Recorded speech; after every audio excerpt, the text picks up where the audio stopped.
बेटे की पसंद पत्थर वर्सेस सास की पसंद हीरा। मधु का छोटा बेटा मोहित अपनी पसंद की लड़की पूजा से शादी करके उसे घर ले आया है और उन्हें देखकर मधु का पारा चढ़ा हुआ है। वो मोहित के गाल पर जोरदार तमाचा मारती है। मोहित, मैंने कहा था ना कि कोई भी मॉडर्न लड़की हमारे घर में बहू बनकर नहीं आएगी। तो कौन है? माँ, ये पूजा है, अनाथ है, इसका कोई नहीं है। आज अगर मैं इससे शादी नहीं करता तो ये बेचारी बेघर हो जाती। तो क्या यहाँ खैरात बट रही है? ये क्या कोई धर्मशाला है जो उठा लाया इसे यहाँ? ना इसके खानदान का पता है, ना घर का पता है, किसका खून है ये भी नहीं पता है। माँ सुनो तो मेरी बात, ये मेरे साथ कॉलेज में पढ़ती है, साथ में जॉब भी करती है, बहुत अच्छी है पूजा। मुझे ये जॉब वाली मॉडर्न लड़की नहीं चाहिए मेरे घर के लिए। निकाल इस चुड़ैल को इस घर के बाहर। माँ, मेरी पत्नी है, अब मेरी शादी हो चुकी है उससे, अब तो हमारे घर की बहू बन चुकी है वो। मोहित की आवाज तेज हो जाती है। तभी गुस्से में मधु एक और चांटा मोहित के गाल पर जड़ देती है। तभी मोहित की दादी मालती आगे आती है। मधु, अब तू कर भी क्या सकती है? शादी कोई गुड्डे गुड़ियों का खेल तो नहीं है। अब अगर मोहित ने शादी कर ही ली है तो तू स्वीकार कर ले। हाँ माँ, सही कह रही है मधु, अब जो है वो तुम्हें मानना ही पड़ेगा। हद है, मतलब बड़े बेटे से पहले छोटे बेटे ने शादी कर ली, वो भी अपनी मर्जी से। ये तो पत्थर ले आया। देखना, मैं अपनी पसंद की हीरा बहू लाऊंगी गौरव के लिए। हाँ ठीक है, लेकिन अभी ड्रामा करने से कोई फायदा नहीं है। अब तो मोहित की बहू आ गई है, अब उसका घर में गृह प्रवेश करवाओ। अपना मन महसूस कर मधु मजबूरी में पूजा का गृह प्रवेश करवाती है। पूजा और मोहित अपने कमरे में जाते हैं। दोनों की आज सुहाग रात थी। अगले दिन सुबह पूजा तैयार होकर नीचे आती है। तभी मधु ने पंडित को घर बुलाया होता है। पूरा परिवार सोफे पर बैठा है। तभी पंडित, मेरे छोटे बेटे ने तो मेरी नाक काट दी। अपनी पसंद की लड़की ले आया, जिसका ना कुल का पता है ना खानदान का। पता नहीं इस पत्थर ने मेरे बेटे पर क्या जादू टोना कर दिया है। अरे मधु, अब जो हो गया है उसे छोड़। घर में बहू आई है, ऐसे कड़वे शब्द मत बोल। क्यों ना बोलूं अम्मा? मोरी की ईंट को उठाकर कोई चौबारे पर रख दे तो वो क्या हीरा बन जाएगी? पता नहीं कहाँ से उठा लाया है इस सड़क छाप को। पर मेरा बड़ा बेटा गौरव बहुत आज्ञाकारी है। वो अपनी माँ की बात कभी नहीं टालेगा। मुझे उसके लिए संस्कारी और ऊंचे खानदान की लड़की चाहिए। अरे मधु आप फिक्र मत करिए, आपके बड़े बेटे के लिए मैं साक्षात लक्ष्मी का रूप ढूंढ कर लाया हूँ। ये देखिए। मधु फोटो लेती है और गौर से देखती है। फोटो में कविता ने पीली साड़ी पहनी है और सिर पर पल्लू लेकर नजरें झुकाए हुए है। अरे वाह, ये हुई ना बात। देखो तो कितनी सुगड़ लग रही है, आंखों में कितनी शर्म है, कैसे नजरें झुकी हुई हैं। माँ देखिए ना, ये लग रही है ना एकदम हीरा। दिखने में तो अच्छी है मधु, पर क्या गौरव से पूछा? उसकी भी तो कोई पसंद होगी। उससे क्या पूछना माँ, एक बेटा कमबख्त निकल गया तो क्या दूसरा भी वैसा ही निकलेगा? गौरव मेरी बात कभी नहीं टालता। जैसा मैं कहूंगी वो वैसा ही करेगा। ये रिश्ता पक्का समझो पंडित, चट मंगनी और पट ब्याह होगा। पूजा चुपचाप आंखें झुकाए अपनी बेइज्जती सुनती रहती है। और पंडित के जाने के बाद माँ, आज मेरी पहली रसोई है, बताइए क्या बनाऊं? सबको क्या पसंद है? हमें नहीं खाना तेरे हाथ का कुछ भी। पता नहीं क्या मिट्टी पत्थर बनाकर खिलाएगी। तू रहने ही दे, मेरी रसोई को अपवित्र मत कर। अरे मधु, बहू आई है तो पहली रसोई तो करेगी ही, शुभ शगुन होता है। बेटा पूजा, तू जा और सबके लिए आलू गोभी की सब्जी और पूरियां बना ले। दादी अभी बनाती हूँ। पूजा खाना बनाने में जुट जाती है। मधु बाहर से सब देख रही होती है। अच्छा बेटा, बढ़िया ही खाना बनाने वाली, मेरी रसोई पर कब्जा करेगी। चल बेटा, आज तुझे ऐसा सबक सिखाती हूँ कि तू ये रसोई क्या इस घर की दहलीज भूल जाएगी। जैसे ही पूजा खाना बनाकर कुछ काम से रसोई से बाहर आती है, मधु बिल्ली की तरह दबे पांव रसोई में घुसती है और सारे खाने में बाजार का लाया हुआ लहसुन प्याज का पेस्ट सब में डाल देती है। डाइनिंग टेबल पर पूजा बड़े प्यार से सबको खाना परोसती है। राकेश जैसे ही पहला निवाला लेते हैं। अरे राम राम राम, ये क्या खिला दिया? अरे मेरा तो पूरा धर्म ही भ्रष्ट कर दिया है। इस सब में लहसुन और प्याज की बदबू आ रही है। मधु, हमारे घर में ये सब कब से बनने लगा? हाय राम, अभी तो 2 दिन हुए हैं और इसने हमारे घर का धर्म कर्म सब मिट्टी में मिला दिया। देख लीजिए माँ, ये मॉडर्न बहू हमें अशुद्ध बनाना चाहती है। लहसुन प्याज? बेटा पूजा, ये तूने क्या किया? हमारे यहाँ तो ये सब वर्जित है। नहीं दादी, भगवान की कसम, मैंने ऐसा कुछ नहीं डाला। मैंने तो सादा खाना बनाया था। पता नहीं ये सब कैसे हुआ, मुझे माफ कर दीजिए। माफी से मेरा धर्म वापस आ जाएगा? ये हमें शमशान पहुंचाकर हमारी जायदाद हड़पना चाहती है। माँ, ये कुलक्षणी तो हमें कहीं का नहीं छोड़ेगी। मधु पूजा को खरी खोटी सुनाती है और एक चांटा मार देती है, जिसके बाद पूजा रोते हुए अपने कमरे की तरफ भाग जाती है। मोहित उसके पीछे पीछे जाता है। तभी मधु आंगन में जोर जोर से चिल्लाकर तंज कसती है। हाँ हाँ, जा जा देख ले अपनी पसंद के पत्थर को। जा अपनी बीवी का पल्लू पकड़कर उसी के कमरे में घुसा रहे। बड़ा आया जोरू का गुलाम, जा उसी की चाकरी कर अब।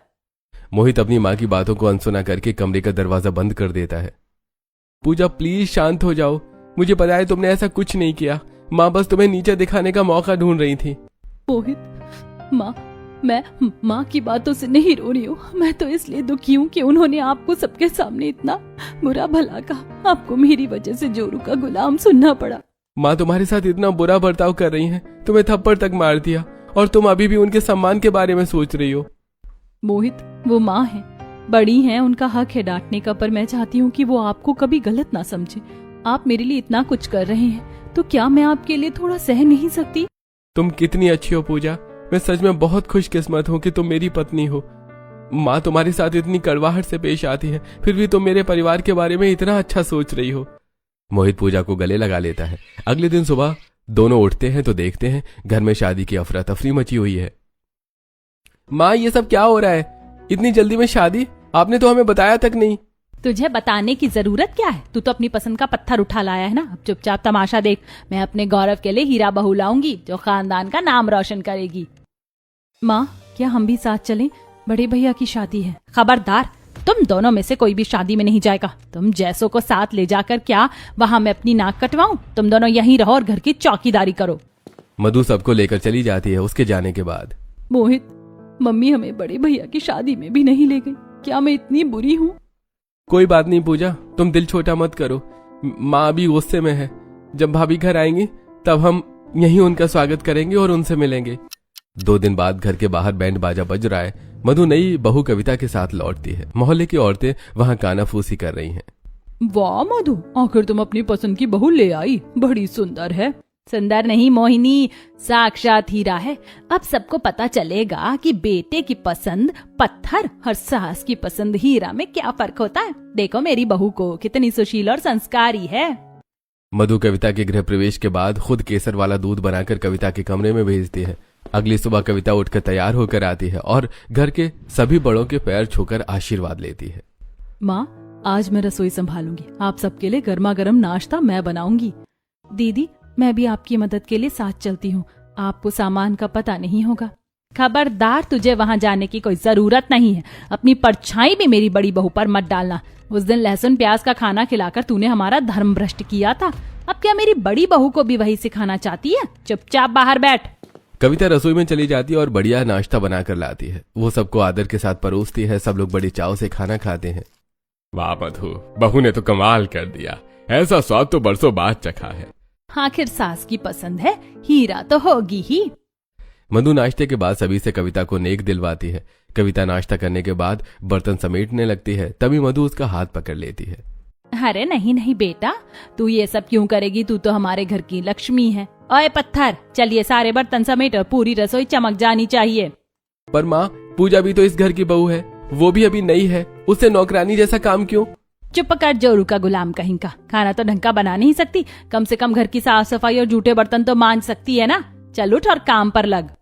पूजा मधु को आदेश देकर प्यार से कविता का हाथ पकड़ती है और बाहर ले जाने की तैयारी करती है।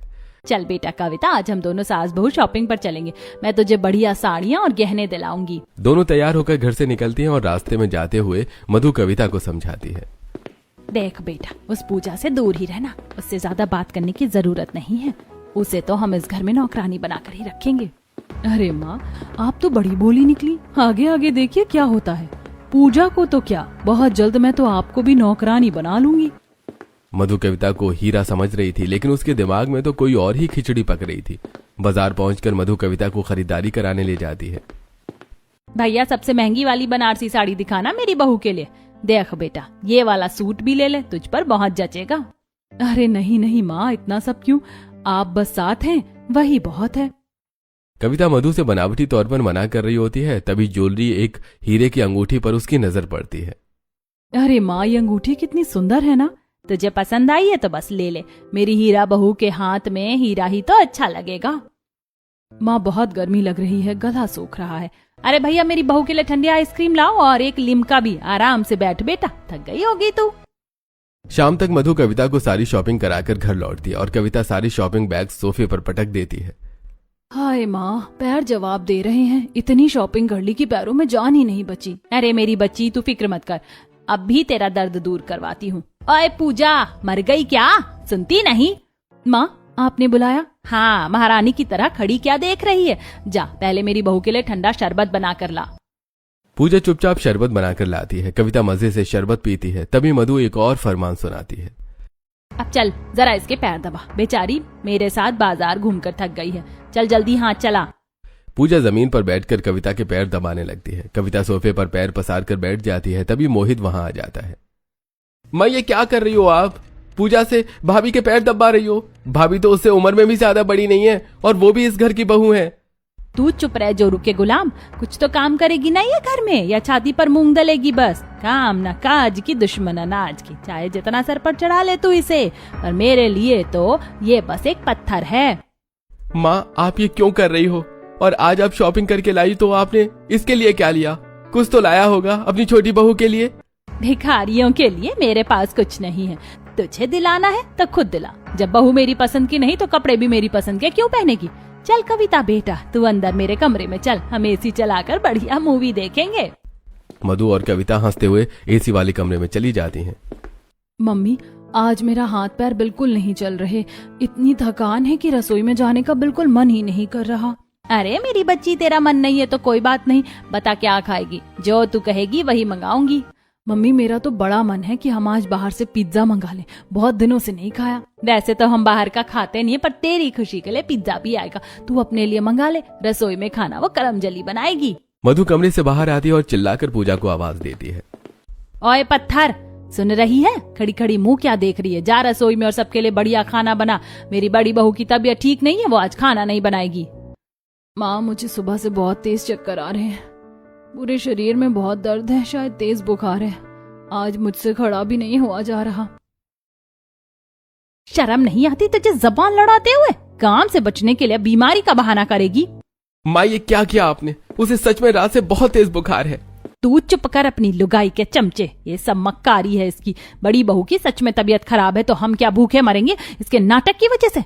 चल पूजा, मरते पड़ते जैसे भी हो रसोई में जा और खाना बना। पूजा रोते हुए और कांपते हाथों से रसोई में जाती है। बुखार में तपते हुए भी वो सबका ख्याल रखती है। माँ को आर्थराइटिस है, उनके खाने में खटाई और रायता बिल्कुल नहीं डालूंगी। पापा दिल के मरीज हैं, उनके लिए बिना तेल का खाना बनाऊंगी। और दादी के लिए बिल्कुल हल्के में, चाहे वो मुझे कितना भी बुरा कहे, पर मैं उनका स्वास्थ्य खराब नहीं होने दे सकती। पूजा खाना बनाकर डाइनिंग टेबल पर खाना लगाती है। कविता अंदर मजे से पिज्जा और कोल्ड ड्रिंक का लुत्फ उठा रही होती है। ये क्या उबला हुआ घास फूस ले आई है? ना इसमें तड़का है ना घी दिख रहा है। और मेरा रायता कहाँ है? सबको दही दिया, मुझे क्यों नहीं? माँ आपको आर्थराइटिस की समस्या है, खट्टा खाने से आपके जोड़ों का दर्द बढ़ जाएगा, इसीलिए मैंने आपको रायता नहीं दिया।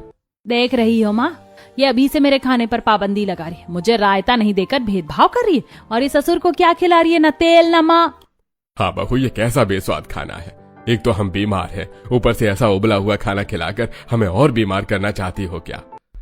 नहीं पापा, आपको दिल की बीमारी है इसीलिए डॉक्टर ने नो ऑयल कुकिंग कहा था, और दादी को किडनी और डाइजेशन की दिक्कत है इसीलिए उनके लिए हल्का खाना बनाया। गौरव भैया के लिए मैंने ऑलिव ऑयल इस्तेमाल किया है। अरे भाड़ में जाए तेरी नो ऑयल कुकिंग, तू साजिश कर रही है ताकि हम कमजोर होकर मर जाएं। जरा देख मेरी बड़ी बहू को, उस दिन उसने कितना जायकेदार खाना बनाया था। असली खाना तो वो होता है। तभी मोहित भी पूजा की हालत देखकर और घर के बड़ों की बातें सुनकर अपना आपा खो देता है। बस करो पूजा, तुम अपनी मर्जी क्यों चलाती हो? वैसे ही यहाँ तुम किसी को पसंद नहीं, तुम्हारी वजह से मुझे भी सुनना पड़ता है, और तुम फिर भी। मोहित गुस्से में पूजा को एक जोरदार तमाचा जड़ देता है। चटाक। वाह, देखा, आखिर तुझे भी अपनी गलती का एहसास हो ही गया। मैंने कहा था ना कि तेरी पसंद पत्थर और मेरी पसंद हीरा है। पूजा अपना गाल पकड़कर फूट फूट कर रोने लगती है और कमरे में जाकर सो जाती है। अगले दिन सुबह 6 बजे कविता जॉगिंग के लिए तैयार हो रही है। वो एक ढीला ढाला सूट और दुपट्टा पहनकर बाहर आई। अरे बेटा, इतनी सुबह सुबह सूट पहनकर कहाँ जा रही है? माँ, सेहत का ख्याल रखना भी तो जरूरी है ना। मैं बस पास के पार्क में जॉगिंग करने जा रही हूँ। पर बेटा तू सूट पहनकर जॉगिंग करेगी, तुझे दिक्कत नहीं होगी। माँ, अपने संस्कार नहीं भूलने चाहिए, चाहे जॉगिंग हो या कुछ और, मर्यादा सबसे ऊपर है। मैं इन्हीं कपड़ों में कर लूंगी। तभी पूजा टी शर्ट और लोअर पहनकर जॉगिंग के लिए बाहर निकलती है। ओए पत्थर, जरा देख और सीख मेरी बड़ी बहू से। तू तो बेशर्मों की तरह लोअर टी शर्ट पहनकर निकल पड़ी, और मेरी बड़ी बहू को देख, संस्कार देखो इसके कि जॉगिंग भी सूट में कर रही है। डूब मर कहीं जाकर। पूजा बिना कुछ बोले चुपचाप चली जाती है। कविता बाहर निकलकर पार्क के पास वाले पब्लिक वॉशरूम में घुसती है और वहां पर ऊपर वाला सूट उतार कर बैग में रख लेती है और अंदर के शॉर्ट जिम वेयर में बाहर आती है और जिम जाती है। कविता, तूने क्या रिस्क ले रखा है? तेरे ससुराल वाले तो बहुत दकियानूसी है। अगर उन्होंने तुझे इन छोटे कपड़ों में देख लिया तो? अरे उन बुढ़े बुढ़ियों को क्या पता चलेगा। मैंने सबको अपने सोशल मीडिया से ब्लॉक कर रखा है। घर पर संस्कारी बहू का नाटक करती हूँ और यहाँ अपनी मर्जी की जिंदगी जीती हूँ। कविता अपनी एक बोल्ड फोटो खींचकर चुलबुली नाम के एक अकाउंट पर अपलोड करती है। उसी दिन दोपहर में पूजा रसोई का काम निपटाकर अपने फोन पर डिजिटल मार्केटिंग के लिए ट्रेंड्स देख रही थी। तभी अचानक स्क्रॉल करते हुए उसकी नजर एक फोटो पर ठहर जाती है। ये तो जेठानी जी हैं, पर ये तो जिम में हैं और इन्होंने कैसे कपड़े पहने हैं? चुलबुली नाम का अकाउंट। पूजा उस अकाउंट को गहराई से चेक करती है तो उसे कविता की ढेर सारी ऐसी फोटोज और वीडियोस मिलते हैं जिनमें वो घर से बिल्कुल अलग दिख रही है। ओहो, तो ये है माँ का हीरा, बाहर संस्कारी और अंदर इतनी मॉडर्न। अब मुझे समझ आया कि रोज सुबह सूट पहनकर कहाँ जाती है। अब मुझे इन पर नजर रखनी होगी कि ये और क्या क्या गुल खिला रही हैं। उसी समय कविता अपने कमरे में अपनी माँ से फोन पर बात कर रही है। हाँ मम्मी, सब कुछ बिल्कुल प्लान के मुताबिक चल रहा है। यहाँ तो मजा आ गया। सास मुझे सिर आंखों पर बिठा कर रखती है और उस बेचारी देवरानी पूजा को तो सब नौकरानी समझकर दबा कर रखते हैं। सास सारा काम उसी से करवाती है। वाह बेटा, ये तो बहुत अच्छी बात है। जब तक सास तेरे पर फिदा है, गरम गरम लोहा है, हथौड़ा मार दे, कोशिश कर की सारी प्रॉपर्टी तेरे नाम करवा ले। हाँ मम्मी, आप चिंता मत करो, मैं बहुत जल्द गौरव को मना लूंगी और फिर जायदाद हमारे नाम होगी। तभी गौरव कमरे में दाखिल होता है। कविता जल्दी से फोन काट देती है। गौरव कविता के पास आने की कोशिश करता है, उसका हाथ पकड़ने की कोशिश करता है, लेकिन कविता चिढ़कर अपना हाथ छुड़ा लेती है। कविता, क्या हुआ? तुम मुझसे इतनी खिंची खिंची क्यों रहती हो? माँ ने तुम्हारी इतनी तारीफ की थी, लेकिन शादी के बाद से तुमने मुझसे ठीक से बात तक नहीं की। क्या तुम मेरे साथ कंफर्टेबल नहीं हो? क्या मुझसे कोई गलती हो गई? अरे नहीं, ऐसी कोई बात नहीं है, बस मुझे सिर दर्द है और वैसे भी मुझे सब रोमांस वोमांस पसंद नहीं है। अच्छा सुनिए, कब तक हम इस पुराने घर में और इस भीड़ भाड़ में रहेंगे? क्यों ना हम मम्मी से कहकर सारी प्रॉपर्टी अपने नाम करवा ले। ये तुम क्या कह रही हो कविता? माँ पापा अभी जिंदा है और मोहित मेरा छोटा भाई है। हम उनसे अलग होने या जायदाद हड़पने की बात कैसे कर सकते हैं? ये गलत है। आप तो बस चुप ही रहिए, आपको समझ नहीं आता। अगर एक बार प्रॉपर्टी हमारे नाम हो गई तो हम अपनी मर्जी के मालिक होंगे। आप बस देखते जाइए मैं क्या करती हूँ, बीच में मत बोलिएगा। हे भगवान, माँ ने जिसे हीरा समझा उसके मन में तो इतना जहर भरा है। क्या मैंने माँ की पसंद पर भरोसा करके गलती कर दी? गौरव तिरस्कार के बाद करवट लेकर सो जाता है। अगले दिन शाम के समय मोहित और पूजा बाहर से घूमकर और कुछ खरीदारी करके घर लौट रहे हैं। उन्हें देखते ही मधु का पारा चढ़ जाता है। आ गए जोरू के गुलाम और उसकी मॉडर्न मेम साहिब। हो गई तुम दोनों की मौज मस्ती। घर के काम काज छोड़कर बस आवारा गर्दी करवा लो इनसे। हाँ मम्मी, बहुत दिनों से पूजा बाहर नहीं गई थी तो उसे थोड़ा घुमाने ले गया था। हाँ ले जा, आखिर इसे घूमना और पैसे उड़ाना ही तो आता है। जरा देख मेरी बड़ी बहू को, घर की कितनी चिंता है उसे। मोहित और पूजा चुपचाप अपने कमरे में चले जाते हैं। पूजा, तुम इतना सब कैसे सुन लेती हो? तुम माँ को पता क्यों नहीं देती कि हम ये सब शॉपिंग क्यों कर रहे हैं? आप शांत हो जाइए, वो बड़ी हैं, उनका हक है डांटने का। अगर हम अभी बता देंगे तो सब कुछ खराब हो जाएगा ना। बस एक हफ्ता और रुक जाइए। अगले दिन फिर सुबह मोहित और पूजा तैयार होकर दबे पांव घर से बाहर निकलने की कोशिश कर रहे थे कि तभी। कहाँ जा रहे हो तुम दोनों इतनी सुबह सुबह? घर के कामकाज कौन करेगा? क्या ये घर कोई धर्मशाला है जो जब मन किया निकल पड़े? माँ, बस जरा बाजार जा रहे हैं, कुछ जरूरी काम है, जल्दी लौट आएंगे। हाँ, तुम्हें तो घूमने फिरने से फुर्सत ही कहाँ है। मेरी बड़ी बहू को देख, अभी तक रसोई में मेरे लिए बादाम का दूध बना रही है। शर्म करो कुछ। माँ, बस 1 घंटे की बात है, हम अभी आकर सारा काम संभाल लेंगे। मेरी आंखों के सामने से दफा हो जा, पत्थर कहीं की। घर से निकलकर मोहित और पूजा एक ट्रैवल एजेंसी के ऑफिस में बैठे हैं। ये लीजिए मैडम, आपकी 4 धाम यात्रा की कंफर्म टिकटें। रहने और खाने का पूरा इंतजाम वीआईपी होगा। इसके बाद मोहित और पूजा एक दुकान से दूसरी दुकान भाग रहे हैं। उनके हाथ में ढेर सारे थैले हैं। मोहित देखो, ये पीला और सुनहरा रंग कितना सुंदर लग रहा है ना? हाँ पूजा, तुम्हारी पसंद लाजवाब है। चलो अब ज्वेलरी शॉप पर चलते हैं, मैचिंग गहने भी तो लेने हैं। ज्वेलरी शॉप पर और सैंडल की दुकान पर पूजा बहुत बारीकी से चीजें चुन रही है। वो एक कीमती हार और आरामदायक सैंडल पसंद करती है। मोहित, गेस्ट लिस्ट फाइनल हो गई है। लगभग 200 लोग होंगे। हमें सबको पर्सनली कॉल करके इनवाइट करना होगा। नमस्ते। हाँ, उस तारीख को शाम 7 बजे ऑडिटोरियम पहुंच जाइएगा। बस ध्यान रहे घर पर किसी को पता ना चले, ये एक बड़ा सरप्राइज है। इसके बाद दोनों ऑडिटोरियम हॉल बुक करने जाते हैं। देखिए, हमें यहाँ 200 लोगों की गैदरिंग चाहिए। लाइट शानदार होनी चाहिए और स्टेज का डेकोरेशन एकदम जश्न जैसा। ये डेट फिक्स है, कोई गलती नहीं होनी चाहिए। दोनों ढेर सारी खरीदारी करके रात का समय दबे पांव घर में बहुत सारे गिफ्ट्स और सामान लेकर घुसते हैं। मधु सो चुकी है। उफ, आज तो बहुत थक गई पूजा, लेकिन सारा इंतजाम हो गया। हाँ, बस ध्यान रखना कि ये सब सरप्राइज है। घर में किसी को भी भनक नहीं लगनी चाहिए, वरना सब खराब हो जाएगा। एक तरफ मधु के छोटे बेटे बहू उनसे कुछ छुपा रहे थे, वहीं दूसरी तरफ कविता ने मधु के दूध में नींद की गोली मिला दी थी, जिससे उनको गहरी नींद आ गई। जिसके बाद कविता दबे पांव उनके कमरे में घुसती है और उनकी अलमारी की चाबियां निकालती है। वो तिजोरी खोलकर प्रॉपर्टी के असली पेपर्स निकाल लेती है और सुबह कविता और गौरव तैयार होकर बाहर जाने लगते हैं। क्या हुआ बेटा, इतनी सुबह कहाँ जा रहे हो तुम दोनों? माँ, रात से मेरी तबीयत बहुत खराब लग रही है, बहुत चक्कर आ रहे हैं। गौरव मुझे डॉक्टर के पास ले जा रहे हैं। हाय राम, जा बेटा जा, जल्दी डॉक्टर को दिखा करा, सेहत से बढ़कर कुछ नहीं।